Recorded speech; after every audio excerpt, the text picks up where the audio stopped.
Alhamdulillah wa syukrulillah, la hawla wa la quwwata illa billah. Ashhadu an la ilaha illallah wahdahu la syarika lah, wa ashhadu anna Muhammadan abduhu wa rasuluhu la nabiyya ba'dah. Allahumma salli وسلم على سيدنا محمد الفاتح لما أغلق والخاتم لما سبق ناصر الحق بالحق والهادي إلى صراطك المستقيم وعلى آله حق قدره ومقداره العظيم. أما بعد، ربنا آتنا من لدنك رحمة وهيئ لنا من أمرنا رشدا. Subhanaka la ilma lana illa ma 'allamtana innaka antal alimul hakim. Rabbi ishrah li sadri wa yassir li amri wahlul 'uqdatam min lisani yafqahu qawli. Rabbi a'udzu bika min hamazati syayatin wa a'udzu bika rabbi an yahdurun. Shadaqallahul 'azim. Alhamdulillah, segala puja dan puji hanya milik Allah Rabbul Alamin. Mudah-mudahan kita yang terhimpun di tempat yang baik ini pada kesempatan ini adalah bagian dari hamba-hamba Allah yang senantiasa mampu dan mau mensyukuri atas segala nikmat yang Allah berikan. Sekecil apapun nikmat yang Allah anugerahkan dalam hidup ini kepada kita. Wa idna adzana rabbukum la in syakartum la azidannakum wa la in kafartum inna adzabi lasyadid. Syukur adalah kata kunci kebahagiaan dalam hidup kita di dunia ini, dan mudah-mudahan juga kelak kebahagiaan hidup kita di akhirat insyaallah. Karena tanda syukur kita wujudkan dalam amal ibadah kita kepada Allah Subhanahu wa taala.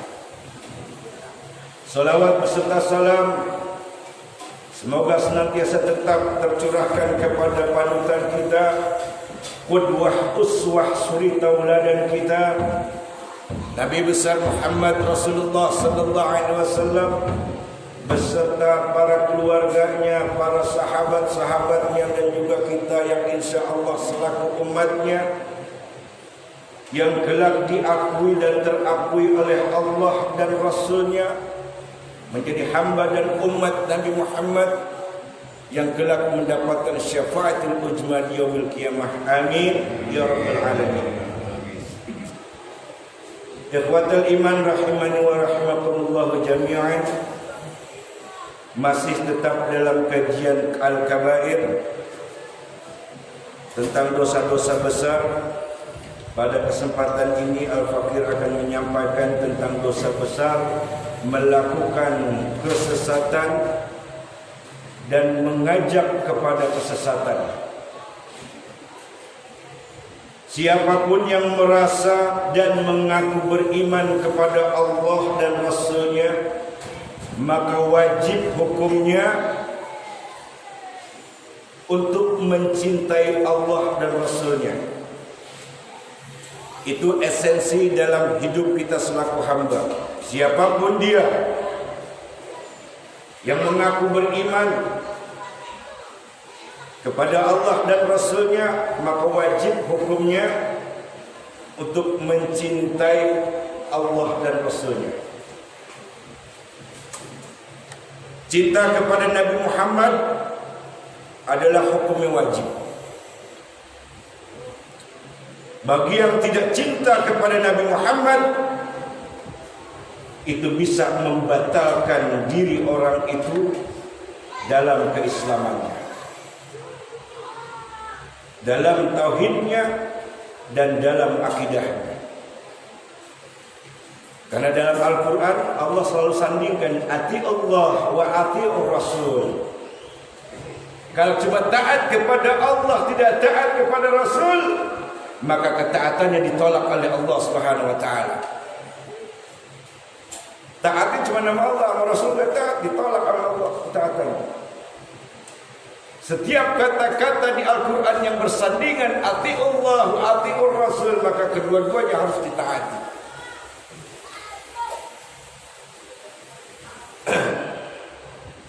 Dalam beragama Islam ini, semakin hari, semakin waktu, semakin harus mengerti, mempelajari Islam yang dengan semakin baik. Harusnya juga ilmu keislamannya yang semakin baik. Jangan bertambah umur, bertambah usia, ilmunya nggak nambah-nambah. Segitu-segitu aja. Ibarat orang sekolah, dulu kita dari TK, kemudian ke SD, kemudian SMP, SMA, lalu kemudian ke perguruan tinggi. Nggak mungkin kalau kita sekolah udah di SMA, tapi pola pikir dan ilmunya masih di tingkat SD. Itu namanya orang yang bodoh.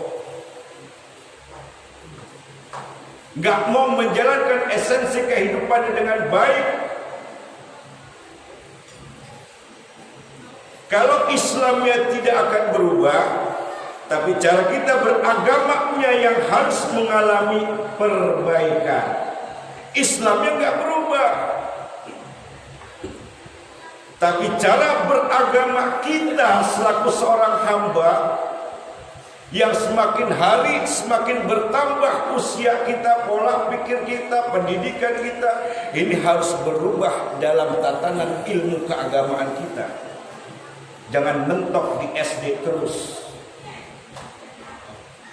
Banyak kan salah manusia di sini.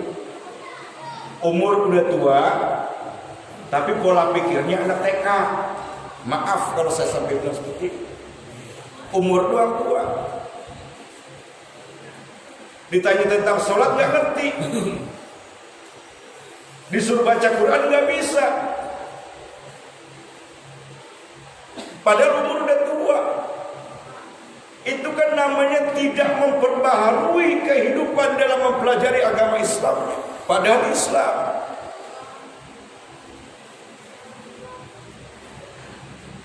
Ikhwatul iman rahimani wa rahimakumullah. Semoga kita yang hadir di sini dalam keadaan sehat wal afiat. Amin ya rabbal alamin. Dan Allah karuniakan kita panjang umur dalam taat ibadah dan taat kepada sunnah-sunnah Rasulullah. Karena dengan taat beribadah dan taat kepada Rasulullah ini yang akan menjamin kita, mengajak kita kepada pintu surganya Allah Subhanahu wa taala. Orang buat maksiat itu pasti butuh sehat. Orang yang berbuat maksiat aja pasti dia butuh sehat. Apalagi untuk taat kepada Allah, maka kita pun juga harus sehat. Sekarang permasalahannya, kuatan gigih-gigihan kita dalam menjalankan ketaatan kepada Allah dengan orang-orang yang menjalankan kebatilan, maling, perampok, membegal, dan orang-orang yang melakukan maksiat aja pun butuh sehat. Kalau nggak sehat, dia nggak bisa beroperasi, dia nggak bisa melakukan maksiat. Nah, kita yang sehat nggak mau taat kepada Allah, mati aja mendingan. Dikasih sehat sama Allah, nggak mau taat sama Allah, nggak mau ibadah sama Allah, mati mendingan. Daripada panjang umur dikasih sehat tapi nggak taat sama Allah, buat apa? Akan memperpanjang siksa dan azab dia nanti.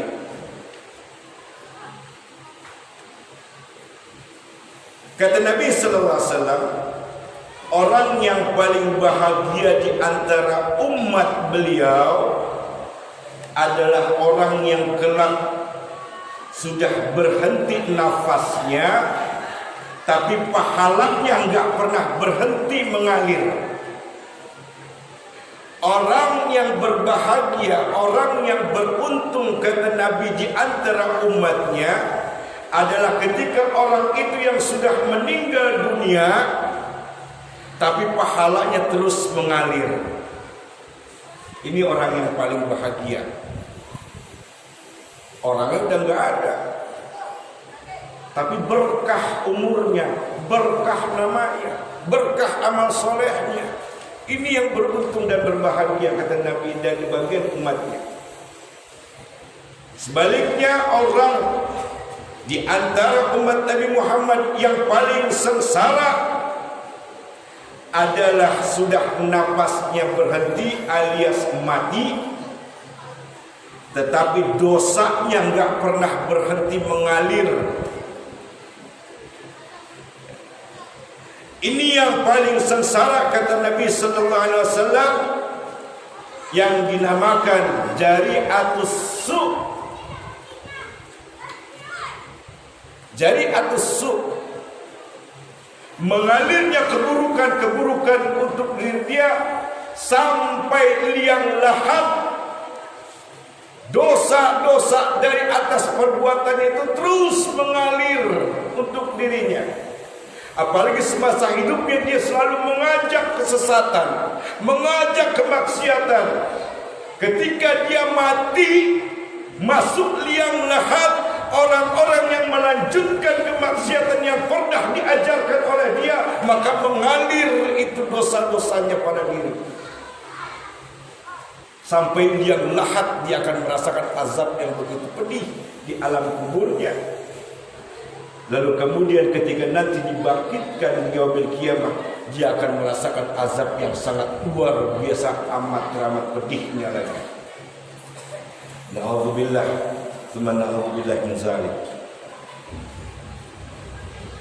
Salah satu yang menyebabkan terjadinya dosa yang akan terus mengalir sampai ke liang lahat seseorang adalah mengajak kepada kesesatan. Secara bahasa, sesat itu dalam bahasa Arab disebut dolalah.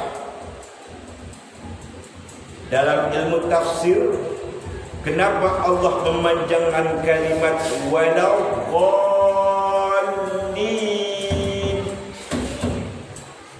Akhir surat Al-Fatihah dipanjangkan kalimat itu oleh Allah.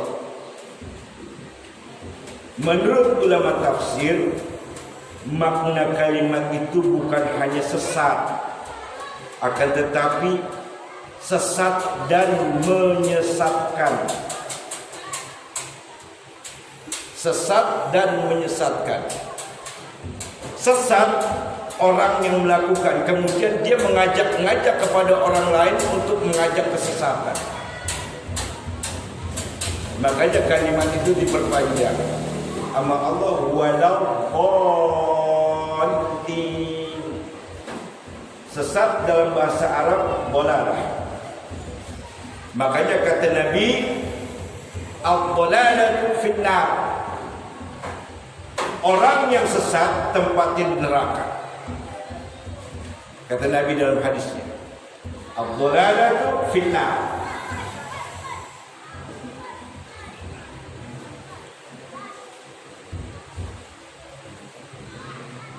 Ikhwan dan iman, siapapun orang yang menyimpang dari jalan Allah dan apapun bentuk penyimpangannya itu adalah sesat.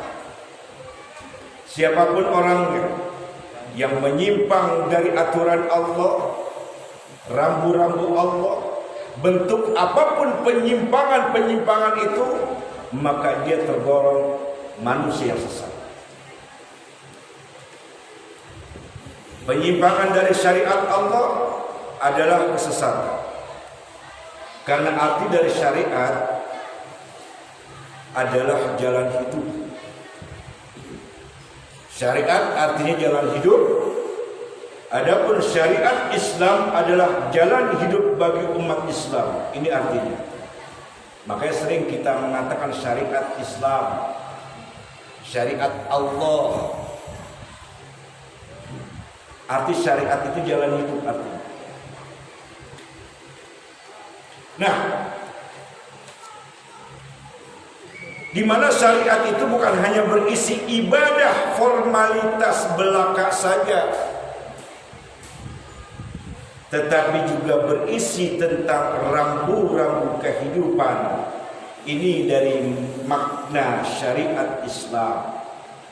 Syariat Islam bukan berisi tentang hal ibadah saja, tapi ada di situ termaktub tentang rambu-rambu, peraturan-peraturan yang harus dilaksanakan oleh manusia yang mengaku beragama Islam.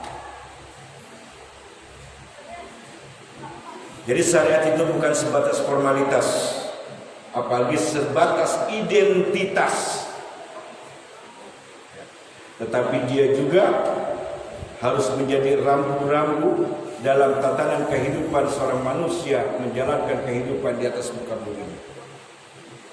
Nah, siapapun yang menyimpang dan bentuk apapun penyimpangannya dari syariat Allah itu sesat namanya.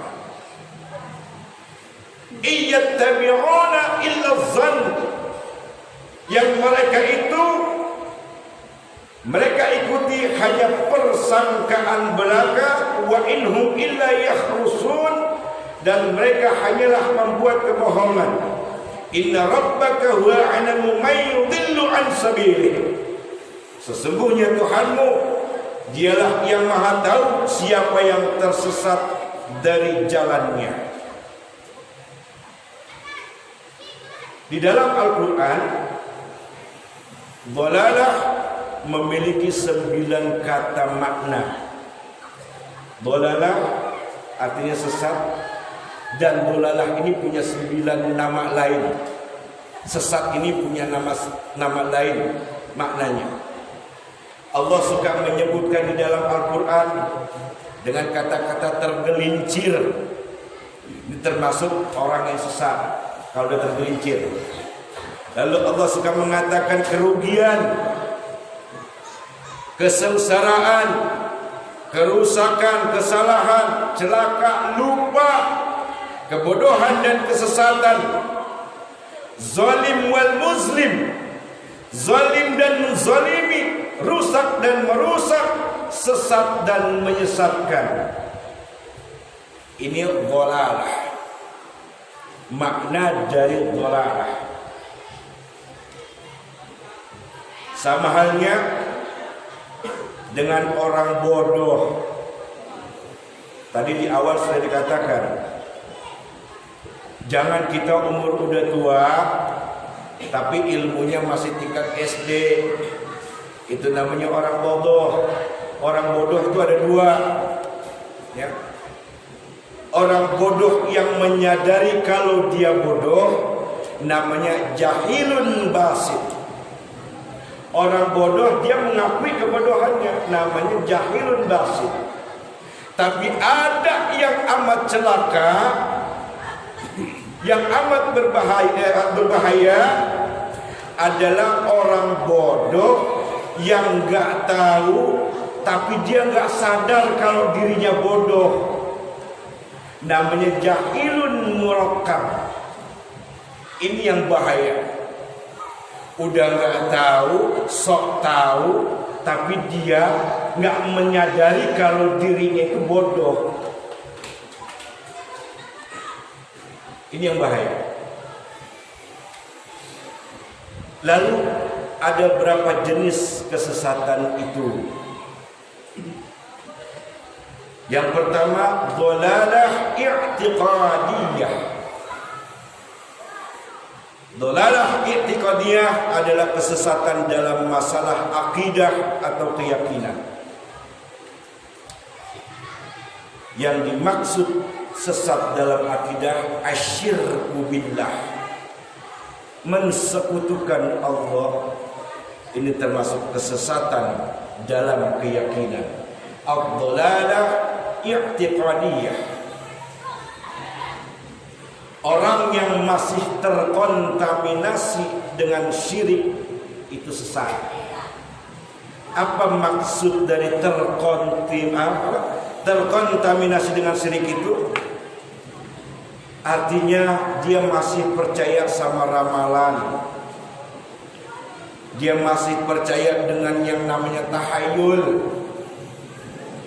Dia masih percaya dan meyakini dengan dukun dan para tukang sihir.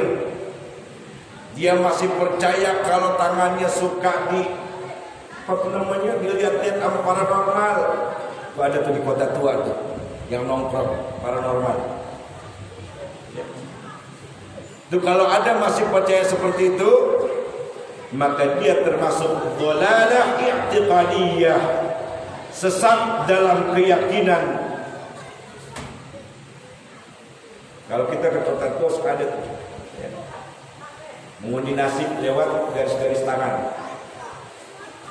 Tuh, kalau ada yang menjadi pesertanya di situ, yang nongkrong di situ, itu udah termasuk syirik. Syirik dosa besar itu.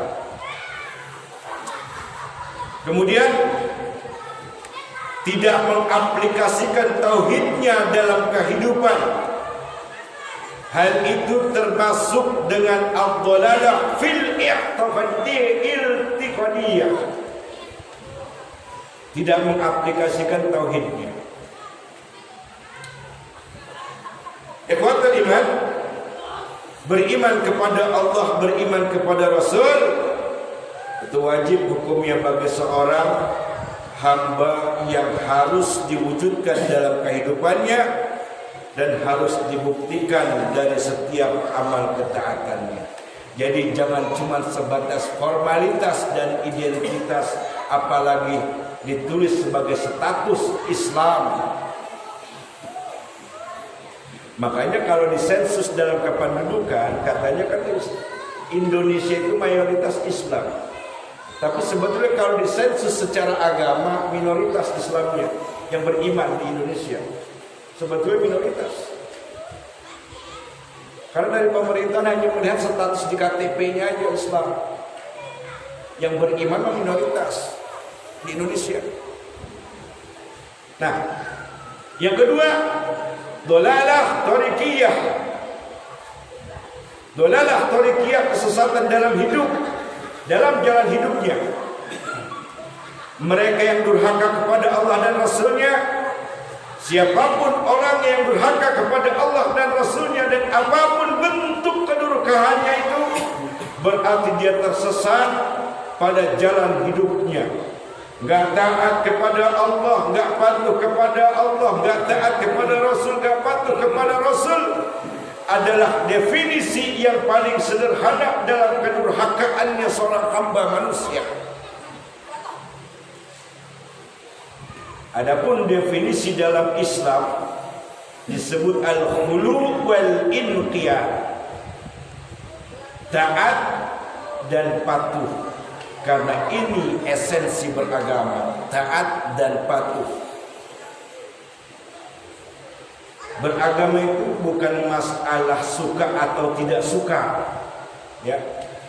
Beragama bukan masalah suka atau enggak suka, enak atau enggak enak. Antum datang ke masjid ini di waktu subuh ini, lalu setelah sholat subuh antum mendengarkan kajian majlis ilmu di masjid ini, itu bukan masalah ada sarapan dan gak ada sarapannya, ya. Bukan masalah ngantuk atau gak ngantuk. Bukan pula masalah jauh atau dekatnya rumah dengan masjid. Tapi ini masalahnya urusan taat atau tidak taatnya kepada Allah dan Rasul. Ini esensi dalam beragama.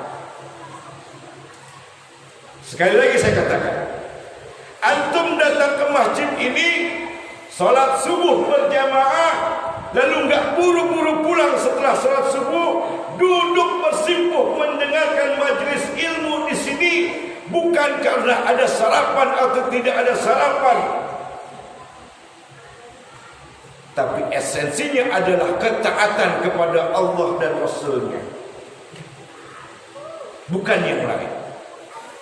Bukan faktor karena jauh atau dekatnya rumah dengan masjid.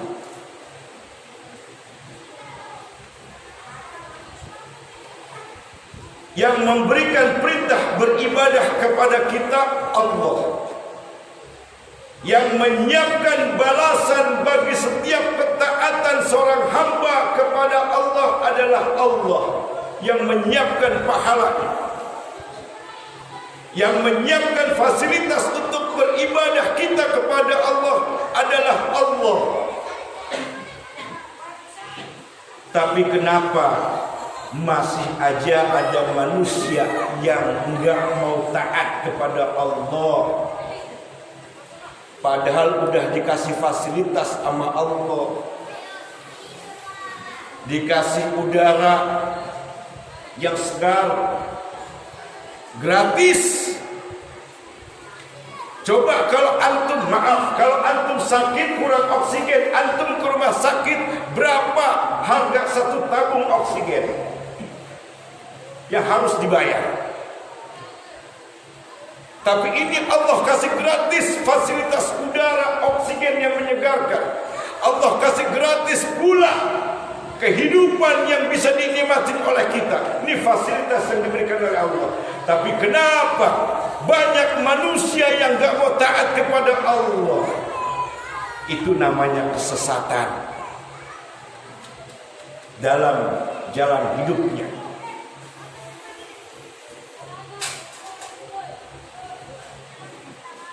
Diajak ngaji padahal gratis, nggak bayar, ya. Disuguhi hidangan sama pengurus masjid, ya. Masih juga nggak mau ngaji. Pengurus masjid sudah menghormati jamaah yang hadir biar supaya betah, disiapkan hidangan, nggak bayar, masih juga nggak mau ngaji. Jangankan yang jauh, yang dekat juga kagak. Ya.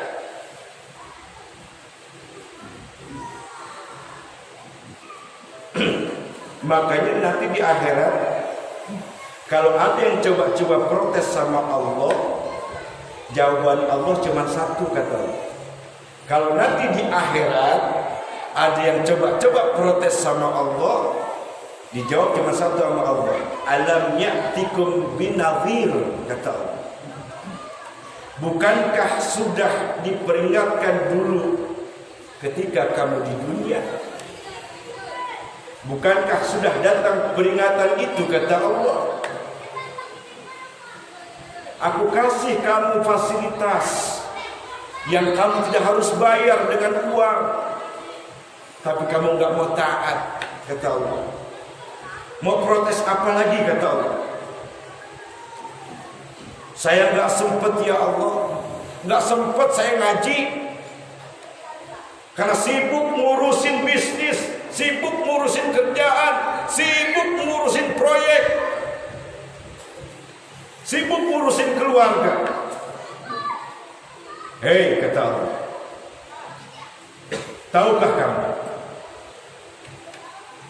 ada hambaku yang sibuknya luar biasa, kekuasaannya timur sampai barat, kekayaannya pun lebih dari kamu, rakyatnya bukan cuma manusia, kata Allah, tapi dari golongan jin, termasuk rakyatnya. Kamu tahu siapa dia? Dialah hambaku Sulaiman. Sulaiman, hambaku yang kaya kehidupannya, yang kekuasaannya antara timur dan barat, dan rakyatnya bukan dari golongan manusia saja, bahkan dari golongan jin menjadi rakyatnya. Tapi dia taat dan tidak pernah lalai kepadaku. Mau protes apa kamu? Kata Allah.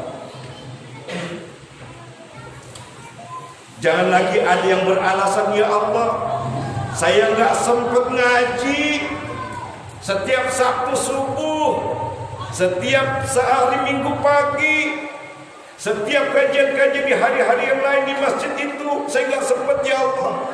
Karena saya harus bekerja, saya orang miskin. Saya harus cari uang, kalau saya nggak cari uang nanti keluarga saya nggak bisa makan. Saya orang melarat, ya Allah. Rezeki saya pun juga pas-pasan dapatnya, ya Allah. Kata Allah, hei, alasanmu tidak tepat. Ada hambaku yang lebih miskin darimu, ya, yang lebih susah darimu. Kata Allah, kamu tahu siapa dia? Isa alaihissalam. Dia seorang hambaku yang miskin, seorang hambaku yang tidak mempunyai ayah, tapi dia tetap taat kepadaku, kata Allah. Semua itu nggak bisa jadi alasan buat dirimu. Mau alasan apa kita mau Allah? Suruh ngaji biar ilmu bertambah, malesnya luar biasa. Makanya umurnya tua, pola pikir dan ilmunya tuh seperti anak TK. Tapi kalau bicara agama pentes, sok tahu. Dan dia nggak mengakui dirinya itu bodoh. Ini jahilun murakkab namanya. Bahaya orang seperti itu.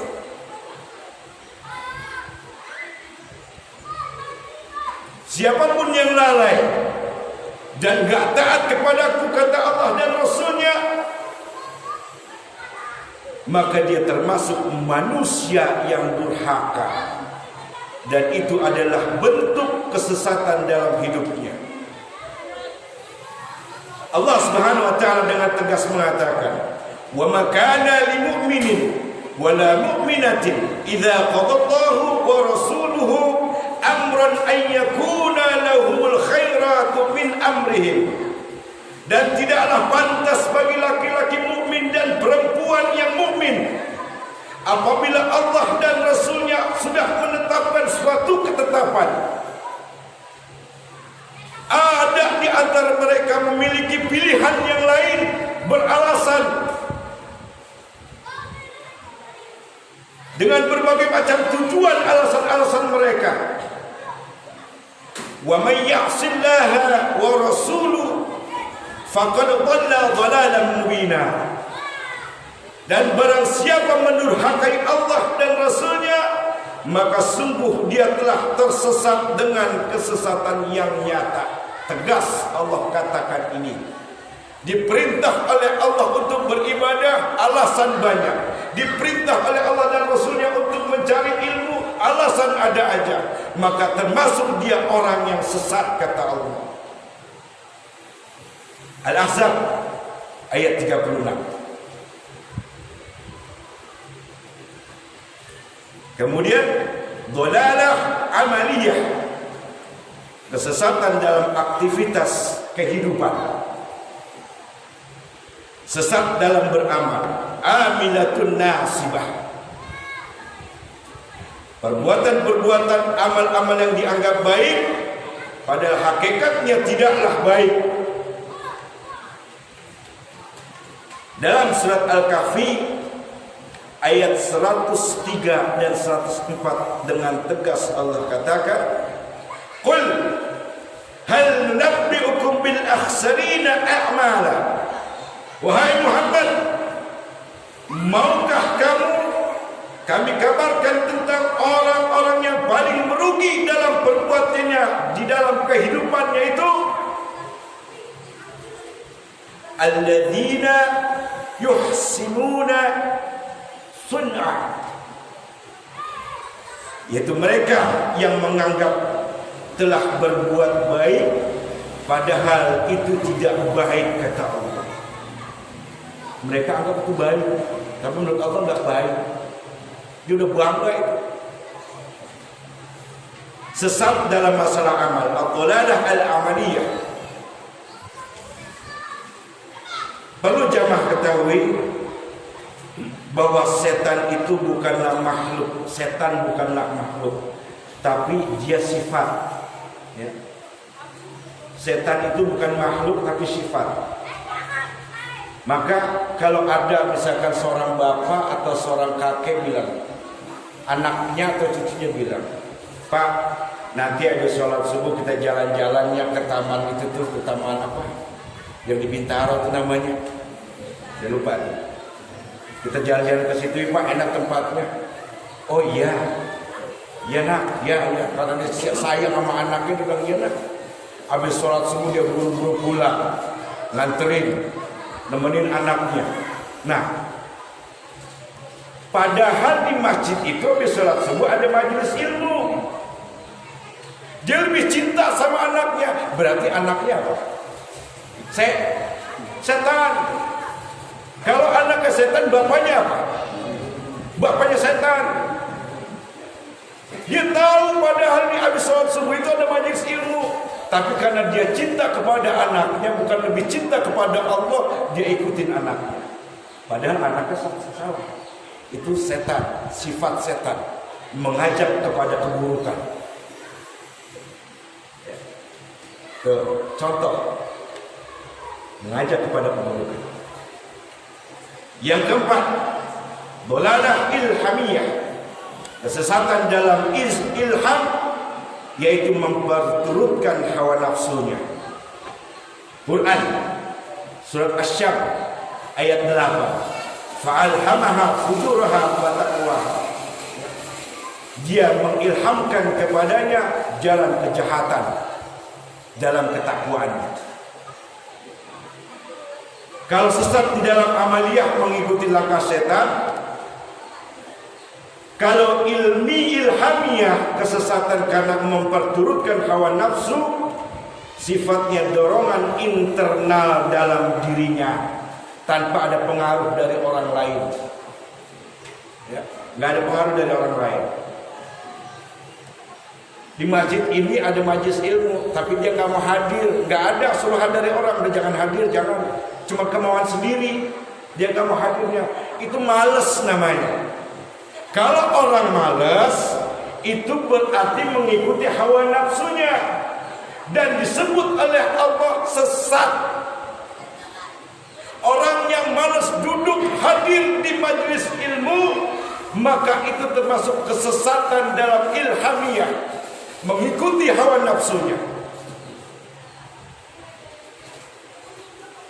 Padahal dekat dari rumah. Majelis ilmu itu dekat dari rumah, tapi nggak pernah nyampe. Yang jauh nyampe, yang dekat kagak sampai, nggak pernah sampai malahan. Ya. Nah, apabila seseorang yang tidak melaksanakan sesuatu yang sifatnya wajib karena faktor individu dirinya sendiri yang sifatnya malas dari dorongan hawa nafsunya, ini bisa disebut fasik atau munafik. Bisa disebut orang itu fasik atau munafik. Tapi kalau sampai mengingkari kewajiban sesuatu yang sudah ditetapkan, diwajibkan oleh Allah dan Rasulnya, maka dia bisa disebut kafir atau murtad dia. Sesuatu hal yang sudah diwajibkan atas perintah Allah kepada manusia, tapi dia enggan melaksanakan, ini bisa disebut kafir atau telah murtad dia.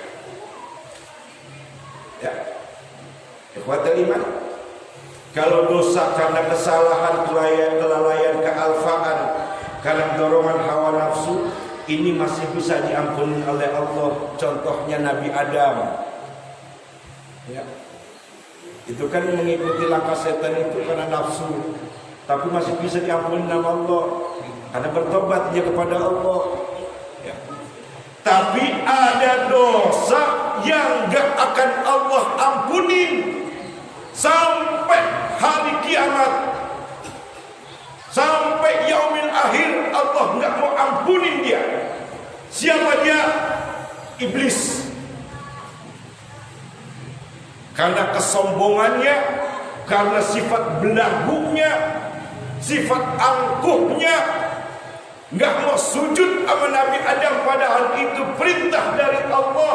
Dia belagu, dia sombong, maka sampai hari kiamat iblis gak diampunin sama Allah. Kalau ada manusia yang punya sifat belagu, sifat sombong, hati-hati, maka dia termasuk iblis. Ada manusia yang gak mau sujud kepada Allah, gak mau salat kepada Allah, maka dia termasuk iblis. Hati-hati, kalau sampai nanti Allah gak mengampuni dosanya, kalau sampai matinya dia belum mau bertobat kepada Allah Subhanahu wa taala. Hati-hati. Ikhwatal iman. Waktu sudah tidak memungkinkan dan hampir jam 6. Masih banyak sebetulnya hal yang harus disampaikan tentang kesesatan ini biar kita paham. Biar kita mengerti. Agar kita punya kendali rem dalam kehidupan ini. Kendaraan kalau nggak ada rem aja belum bisa nabrak, apa aja ditabrak. Sebagai manusia, sebagai remnya adalah keimanan kepada Allah. Ini remnya yang amat sangat dibutuhkan oleh kita. Bagaimana iman itu akan subur kalau imannya itu tidak dibubuhi dengan ilmu? Bagaimana mau mendapat ilmu sementara dia malas? Kata Allah, dia termasuk orang yang sesat. Orang sesat, hati-hati kata Nabi, ad-dhalalah finnar. Orang sesat tempatnya di neraka. Na'udzubillah, tsumma na'udzubillah min dzalik. Mudah-mudahan kajian ini bermanfaat bagi kita semua. Khusus untuk Al-Fakir yang menyampaikan, mohon maaf apabila masih banyak terdapat kesalahan, kekurangan dan kekhilafan. Terutama Al-Fakir mohon ampun kepada Allah, dan Al-Fakir mohon dibukakan pintu maaf yang seluas-luasnya. Barakallahu li wa lakum fil Qur'anil azim wa nafa'na fiha min al-ayati wa dzikril hakim. Aqulu qawli hadza fastaghfirullaha li wa lakum wa sairil muslimin wal muslimat innahu huwal ghafurur rahim. Al-Fatihah.